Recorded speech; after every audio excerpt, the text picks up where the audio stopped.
photographer, welcome to my channel. Today we are talking about how to select your best shots. We all hate this. You come back from a day's photo shoot and you have hundreds and hundreds, if not thousands, of photos that look incredibly similar. And you have to flick through all of them to come up with one that you are ultimately the most happy with. Now, the reason why I'm making this video is because apparently from a workflow perspective, you want to stay organized, you want to delete files that you know you won't need. You don't want them to sitting there, lying around, taking up your precious space on your storage. But the art of selecting the best photo goes way more than just being a workflow issue. We see a lot of amazing photographers that do absolutely stellar work.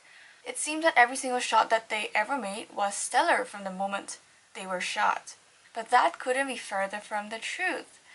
We know that even the best photographers are human, and that is why they also go through this very human process of trial and error, getting some shots that are rather average and just not that awesome.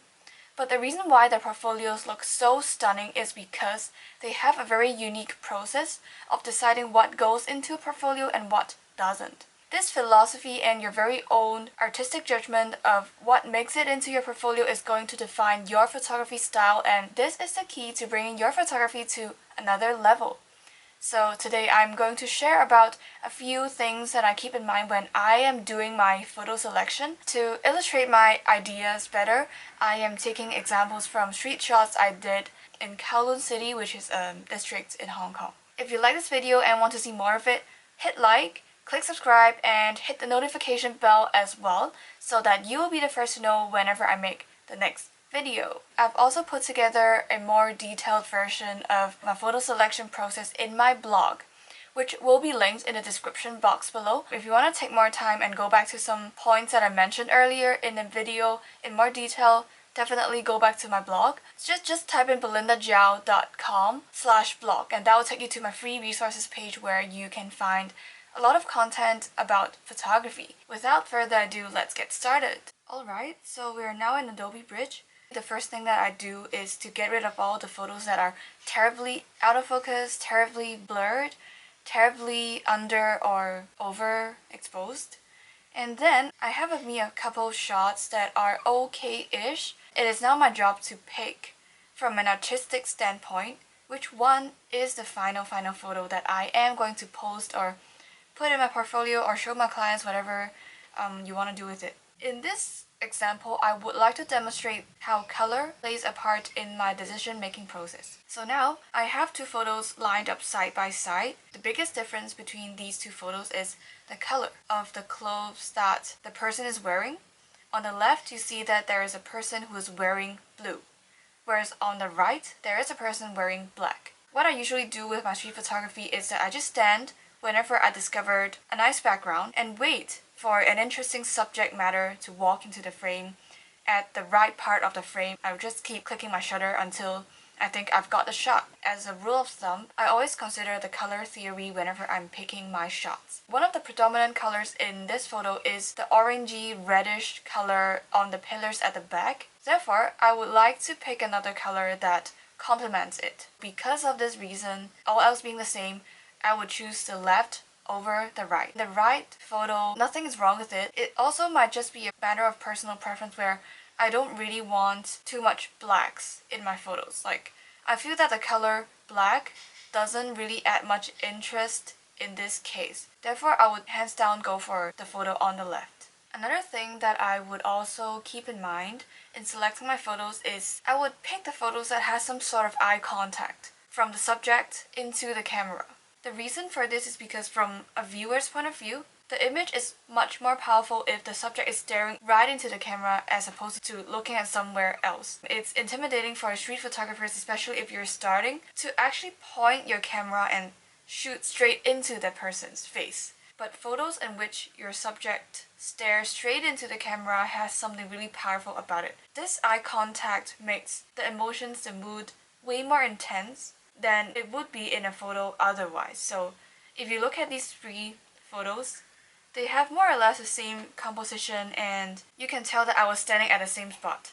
So basically what happened was that this man saw me standing there holding my camera, pointing it at him, and then he quickly turned away because he doesn't really want to be in a photo. Even though these photos are more or less the same thing, I definitely think that the first one stood out to me exceptionally well because the man was staring straight into the camera, and that conveyed a lot of emotions that the other two images did not. Therefore, in this lineup of images, I would definitely go for the first one because it's more emotive as an image than the rest of the two. The third consideration that I always have in mind in choosing my pictures is the fact that the photos should show some degree of interaction where there is in reality. In this lineup of images, when I started shooting, there was only one barista in frame who was making some pour-over coffee. I was shooting him from outside of the window of the cafe. And then a second barista comes in and he was taking something out of the cupboards on the wall. You can see that from the lineup of the shots.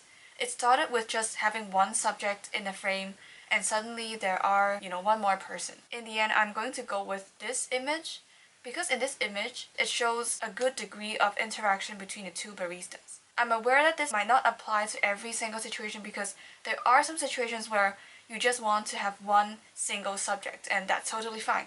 What I'm saying is that if you see that there is interaction going on, you would like to capture that interaction. So in this photo, I feel like these two baristas are looking at different directions. The perks of having two subjects doing slightly different yet interrelated things really adds to the ability to tell a story. This photo is a better representative of how this cafe runs on a day-to-day basis as opposed to this, where there's just one person alone making coffee. If in reality you see that there is some interaction going on between people, definitely think of ways to include both of them, but of course not doing it in an overwhelmingly chaotic way. When you compare the lineup, there are many shots that has two people in it. For example, this photo, let's say. There are still essentially two people in there, but the composition gets a bit too chaotic because the person in front was blocking the person in the back by too much. And therefore, by looking at this photo, I can't really tell what both of them are doing. Whereas in this photo, the position of these two people are kind of better in a sense that it shows that they are related to one another but they're not getting in each other's way. That's why I ended up choosing this photo. Yeah, it's always a good practice to try to depict interactions. Alright, so that is it. I believe it was a lot of information, but you can always go back to parts of the video, and if you want everything in the same place, do check out my blog article where I broke everything down nicely and it's clearly formatted in subheadings. And if you also happen to be interested in portraiture as well, do check me out on Instagram where I talk more about portraits. And if you find this helpful, definitely hit like and subscribe. Let me know in the comment section what you want me to talk about next. At this moment, I know that a lot of you are in lockdown. Stay indoors, but stay creative, keep shooting, and I shall see you next time.